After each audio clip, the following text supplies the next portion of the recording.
Hai, berjuang susah masih dengan saya Mr. Wahid Nugroho di rumah bahasa-inggris.com. Belajar bahasa Inggris dan TOEFL dari nol. Syukur alhamdulillah saya dalam keadaan sehat.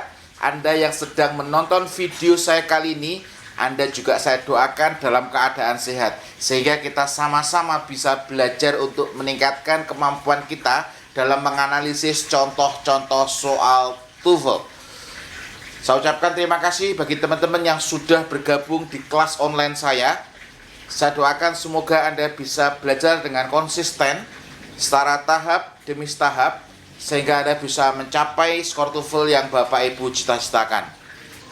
Sebelum saya membahas latihan soal TOEFL selanjutnya, saya minta pada Bapak Ibu yang sedang menonton video saya kali ini untuk menyediakan kertas dengan pulpen minimal 2 warna. Soal Anda tulis pakai menggunakan warna hitam, Anda analisis menggunakan merah seperti yang saya lakukan, atau warna biru, sehingga Anda bisa terus belajar mengenali pola-pola yang ada di soal TOEFL.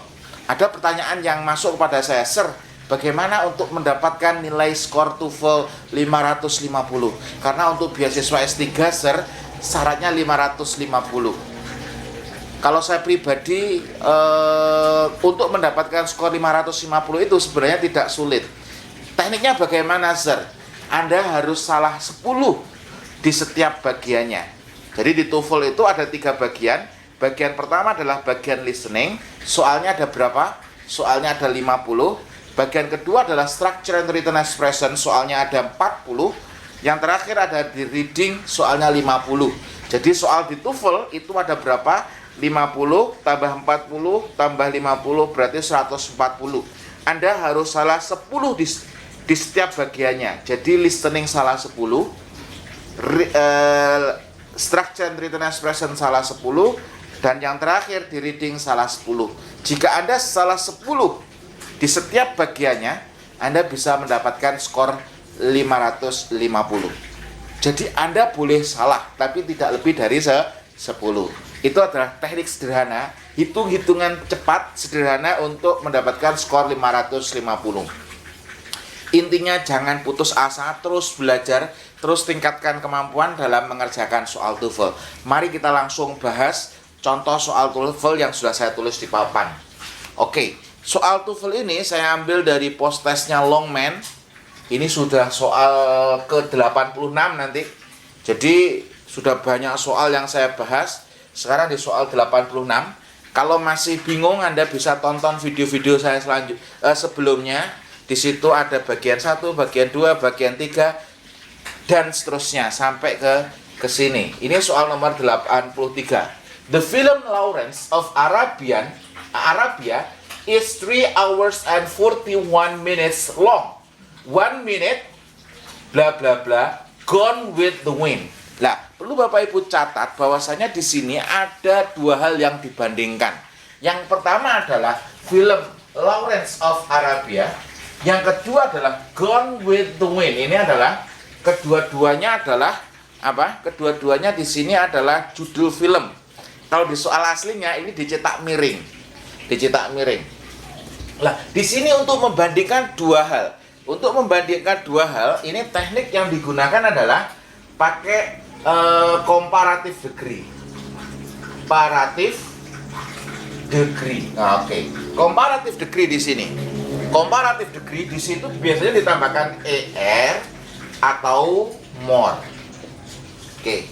Di sini kita tahu yang menggunakan ER atau more di situ adalah jawaban C dan jawaban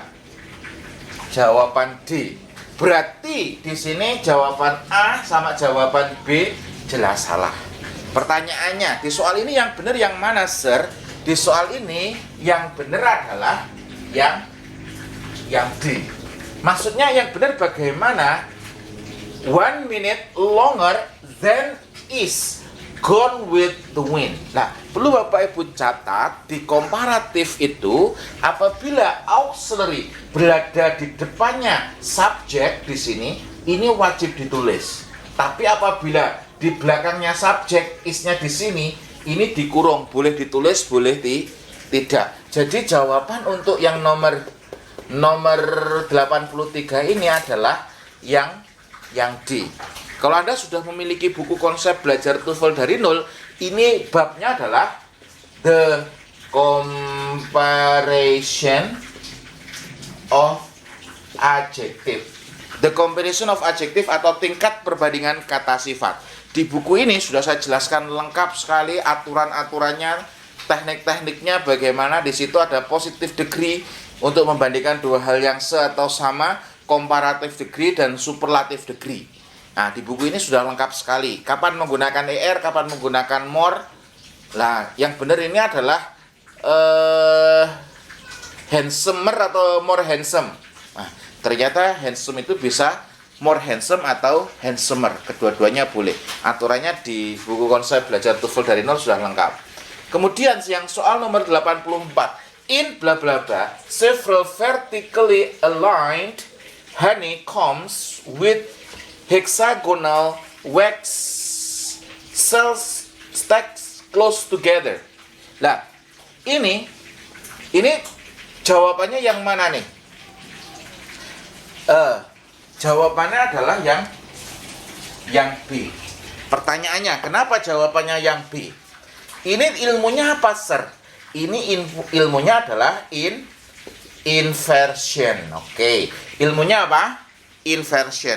Nah, inversion kalau di buku konsep belajar TOEFL dari nol itu di bab nomor 27. Anda bisa buka bab 27 atau yang gabung di kelas online saya, Anda buka di chapter 27. Di situ saya jelaskan ada 15 pola untuk inversi ya. Lah, perlu Bapak Ibu ketahui di sini inversinya apa? Apabila ada keterangan tempat berada di awal kalimat, maka harus dilakukan inversi. Dan di sini ada ini apa? Ini adalah preposition. Oke. Preposition harus diikuti noun. Nounnya. Preposition diikuti noun, ini jadinya adverb of place ya. Jadi preposition diikuti noun, ini disebut dengan adverb of adverb of place ya. Jadi school noun, kalau in school berarti adverb of place. Class itu noun, kalau in class itu jadi adverb. Nah, di sini kita tahu, nah di sini ada kata honeybee hive, a honeybee hive. Nah, di sini adalah noun, berarti di sini adalah adverb. Terus pertanyaannya subjeknya di mana, Sir? Subjeknya adalah several vertical aligned honeycombs. Nah, ini ada kata several sampai combs. Ini adalah subjeknya. Ada kata subjeknya ya. Ini subjeknya. Di sini ada kata several. Several itu banyak, berarti plural. Makanya jawabannya yang benar yang apa? Jawabannya yang B, bukan yang A. Bedanya apa? Karena di sini pakai is. Kalau pakai is berarti singular, berarti salah. Berarti yang benar adalah harusnya plural. Oke. Kalau Anda tidak jeli di sini, Anda akan mengatakan bahwasanya di sini subjeknya adalah honeybee hive. Honeybee hive itu adalah subjeknya. Ternyata itu bukan. Kenapa? Karena di situ ada preposition.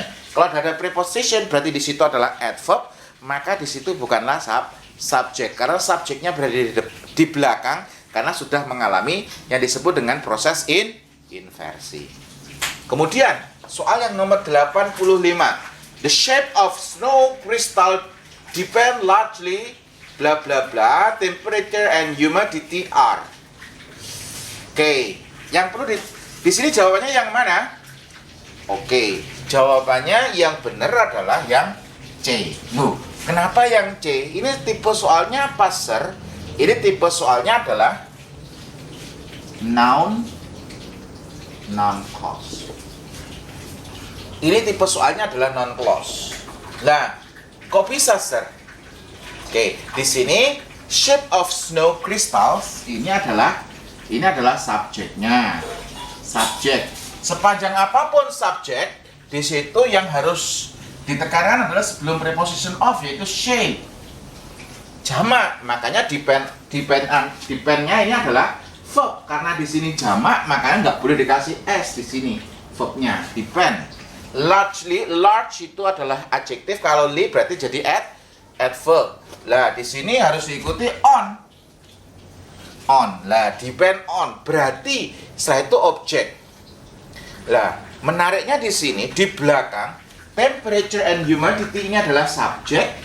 Di sini ada verbnya, berarti di sini adalah non clause. Berarti kalau sudah non clause di sini, objeknya harus ada apa? Ada konektor. Harus ada konektor ya. Harus ada konektornya. Nah, di sini depend on how high, di sini adalah konektor diikuti dengan subject. Kalau yang B, depend on the height of the, ini salah. Kenapa? Karena tidak ada konektornya. Kalau nggak ada konektornya berarti sama-sama independent clause, berarti salah. Oke, soal terakhir yang nomor 86. Ini sangat mudah sekali. The price of silver rose to 50.05 US dollar per troy ounce in January 1980 and then fell to $1080 2 months later. Ini yang salah yang mana? Oke, jelas ini yang salah yang D. Karena ada kata to, harusnya ada months kurang s. Ini adalah bab apa? Bab part of speech bagian noun. Oke, ini adalah pembahasan untuk soal nomor 83 sampai nomor 86. Semoga ini bisa membantu Bapak Ibu untuk mengerjakan soal TOEFL, terus semangat belajar, meningkatkan kemampuan dalam menganalisis soal TOEFL. Sekian video ini, semoga bermanfaat. Terima kasih.